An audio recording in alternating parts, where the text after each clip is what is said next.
Тема отвараме наредниве минути, тема за која што многу се говореше изминативе денови, но ќе се говори и во деновите кои што следуваат, затоа што во тивките ѕидини на Ватикан се случува од утре еден од најзначајните духовни и историски моменти на современиот свет, изборот на нов папа.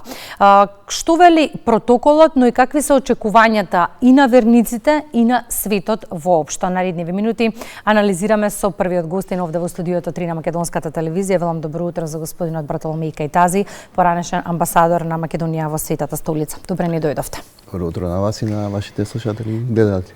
Господине Кајтази, споменав и во најавата, сите очи на светот се свртени кон Ватикан овие денови. Од утре 133 кардинали со отсуство на двајца ќе гласаат тајно во Сикстинската капела за избор на поглавар на Римокатоличката црква. Колку овој настане важен глобално? Па, ако имаме предвид дека Католичката црква брои преку 1.300.000 верници, распространети во целиот свет, со самиот тој факт изборот на новиот папа е настан од врвно значење. Секако улогата на Католичката црква не е само духовна, туку и повеќе од тоа, така да и другите аспекти од социјални, економски и останати други влијанија се присутни, односно влијанието на изборот на новиот поглавар ќе има секако влијание врз останатите, односно случувања на глобалната сцена. Под заклетва на апсолутна тајност, споменавме 133 кардинали ќе гласаат за избор на нов папа. Немаат пристап до интернет, немаат пристап до телефони, до писма, до телевизија, апсолутно се изолирани, па наредниве денови ќе бидат многу клучни во однос на тоа кое име ќе го слушнеме. Она што сакам да споменеме од аспект на траењето на целиот процес. Историските податоци велат дека папата Франциско и неговиот претходник папата Бенедикт XVI биле избрани во рекордно време за само 2 дена.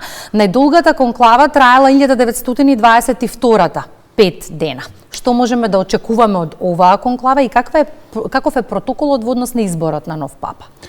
Да почнеме од протоколот. Да. Значи, кардиналите електори, тоа се 133, како кажавте на број, кои ќе бидат присутни во Сикстинската капела, гласаат 2 пати предпладне или 2 пати попладне. Значи, максималниот број на гласање во еден ден е 4 пати.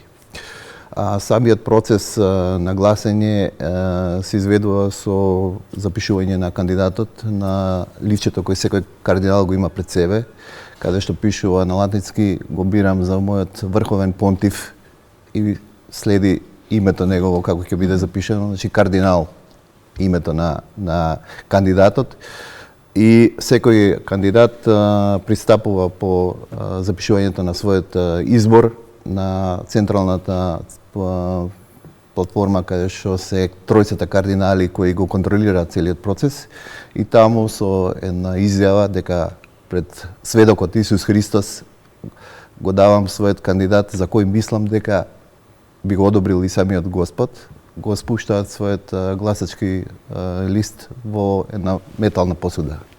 Кога ќе завршат сите 133 кардинали, се пристапува кон броење и од тука веќе се можни 2 сценарија. Значи, ако некој кандидат добие двотретинско мнозинство, што во случајот би значило негде во 89 гласа, тогаш процесот завршува, значи избран новиот папа и во таа позната постапка заедно со гласачките листи се стават во една печка каде што ако е позитивен се става смеса која ќе произведе бел дим, кој низ очагот ќе биде видлив за верниците кои се собрани на плоштадот Свети Петар, или ако е неуспешно, се става смеса која ќе произведе црн дим.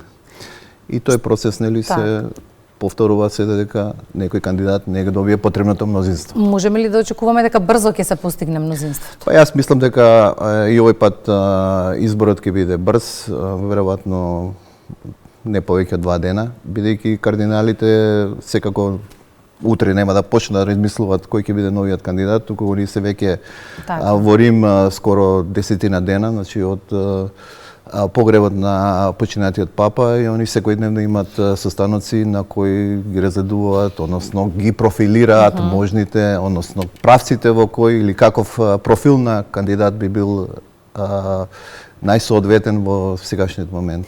Постапката и протоколот за изборот на нов папа е нешто што е воспоставена традиција со векови. Но што вели историјата? Имаме ли некаква промена во однос на изборот низ годините? Секако. Христијанството во Рим, нели, католичката црква постои повеќе од 20 века.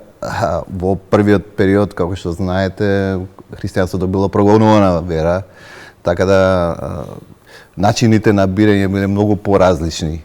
Ова што сегашниот начин на бирање кој е негде воспоставен во 11 век, значи порано папата се бирал само од римската бискупија, од свештениците и бискупите, така да во еден период веќе тој преминува во рацете на кардиналите и од негде 13 век папата Гргур X го воведува овој поимот конклава, односно сите тие електори, кардинали кои го бираат папата да бидат затворени во една просторија. Целта на тоа било да се спречи влијанието надворешно, односно самиот процес да го има она примарната духовна компонента. Затоа што знаете, кога се бира новиот папа, се вели дека кардиналите не го бираат папата, туку Светиот Дух преку нив го дава изборот. И она зашто најмногу се дискутира овие денови е кој ќе седне на Светата столица, дали прогресивен или конзервативен папа. Шпекулациите за тоа чие име ќе се слушне, веќе можеме да ги видиме и на обложувалниците изминатиот период. Така. Поради нели интересот, дури како што велите вие, и обложувалниците организираат свој некаков си избор.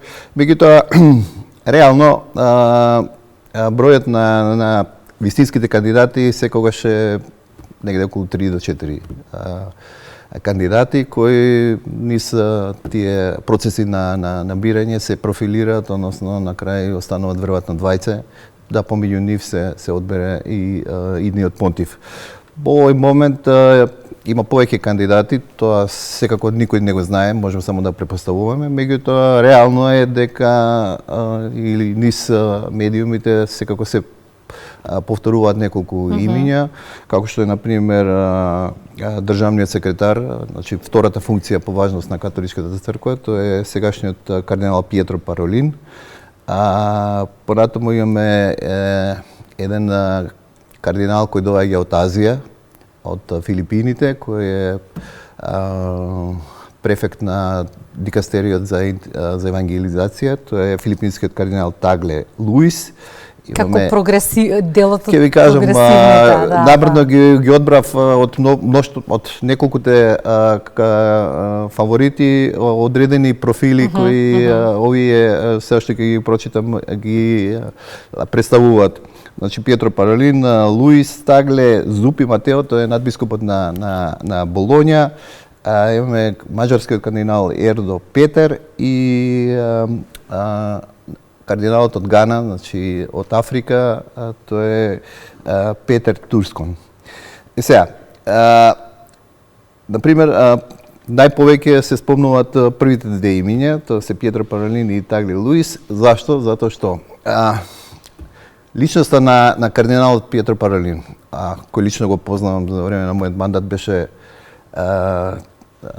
соговорник со кој најчесто се среќава во Ватикан, е човек кој е уморен, од смисол дека неговите погледи се во голема мерка во согласно со погледите што ги имаше и папата Фрањо или Франциско, како сакате.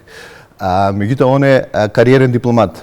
Значи, цело време работел во администрацијата на Светата столица и нема пасторално искуство, што е некаква си особина, која треба да ја оценат кардиналите. Од друга страна имаме кардиналот Тагле, кој доаѓа од Филипините, значи земја која е од Азија и би бил, да кажеме, прв понтив кој би бил избран од Азија, е човек кој доаѓа од едно милие каде што социјалната компонента на црквата е многу доминантна и влијателна.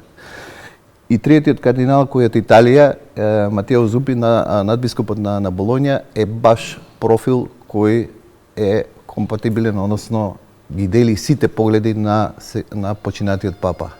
Сега тие кардинали треба да одберат во овој момент што е најпогодно за католичката црква. Што е најпогодно? Чувар на традицијата, реформатор или нешто трето? Така, дали да се продолжи стриктно постапките на папата Берголио, тогаш би бил изгледен кандидат Матео Зупи.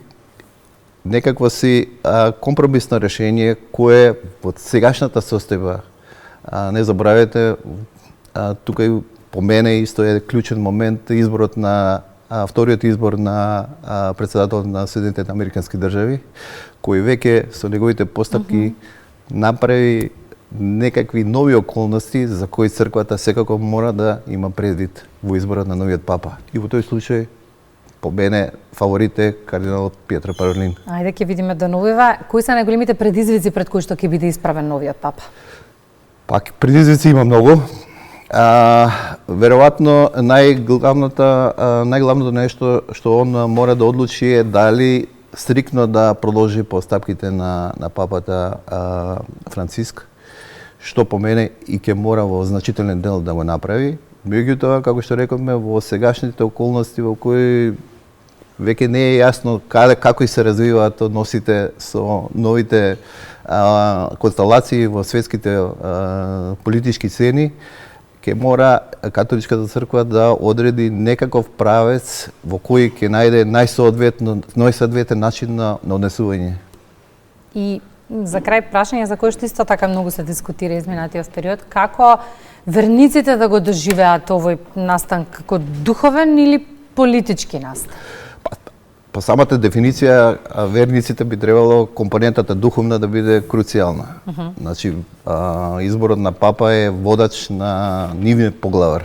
Значи, тука нема збор, нема двоумење што е најбитно. Најбитна е духовната компонента, односно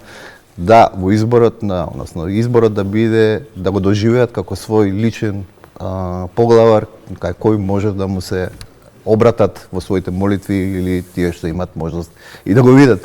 Така. Собранието на кардинали почнува да заседава утре, тајното гласање почнува од утре, па ајде да видиме што ќе донесе тоа, па ќе анализираме. Ви благодарам многу, господине Кајтази, за гостувањето во Македонија. Благодарам на вас.